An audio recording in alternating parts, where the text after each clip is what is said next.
এই দিনটা দেখার জন্যই কি আমরা ভারতবর্ষে জন্ম নিয়েছিলাম? মানে যেই দেশে 80% হিন্দুরা থাকে সেই দেশেও আজ হিন্দুরা সুরক্ষিত নেই। গায়ের রং লেগে যাওয়াটাকে হারাম মনে করেন, আর রংটাকে বিক্রি করে ব্যবসা করার সময় তখন হারাম মনে হয় না বলুন? বাংলাদেশের দীপুচন্দ্র দাস আর ভারতবর্ষের তরুণ, ঘটনাটা কিন্তু একই রকম। একটি 5 বছরের বাচ্চা মেয়ে, সে জানে না যে এই দেশে কেমন মানসিকতার মানুষ থাকে। সে জানে না যে কে হিন্দু আর কে মুসলিম, কার কোন উৎসবটা পালন করা উচিত। তার এইসব বয়স অনুযায়ী এখনো জ্ঞান ধারণা আসেনি। সে আবিরকে জলে গুলে একটি বেলুনে ভরে রং খেলছিল, আর ঠিক তার বাড়ির নিচ দিয়ে একটি বোরখা পরে মহিলা পেরোচ্ছিল। ঠিক তার গায়ে সেই বেলুনটা এসে পড়ে এবং কিছুটা রং তার গায়ে লেগে যায়। এই নিয়ে সেখানে একটা বড় ঝামেলার সৃষ্টি হয়। সেই ঝামেলার সময় বাচ্চা মেয়েটির মা বাবা তার কাছে গিয়ে কিন্তু যথারীতি ক্ষমা চেয়েছে। বাচ্চাটা ভুল করেছে, তাই জন্য তার বাবা মা তার কাছে ক্ষমা চেয়েছে। ব্যাপারটা সেখানেই মিটে যেত। হ্যাপি হোলি বলে এটা বলে দিতে পারতো যে আমরা রং খেলি না, আমাদের গায়ে রং দেওয়া উচিত নয়, বলে চলে যেতে পারতো। কিন্তু না, ঠিক তার আধ ঘন্টা পর তাদেরই সম্প্রদায়ের কিছু মানুষ এসে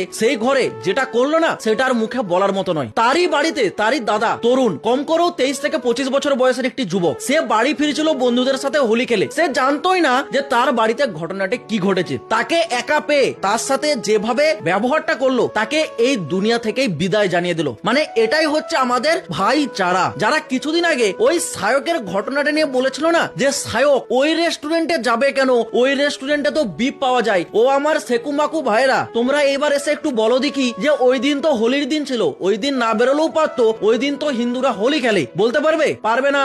এখনো সময় আছে, সঠিকটা বুঝতে শিখুন। এই ভাইচারা বিষয়টা না রাম আর রহিমের মধ্যে কখনো হতে পারে না।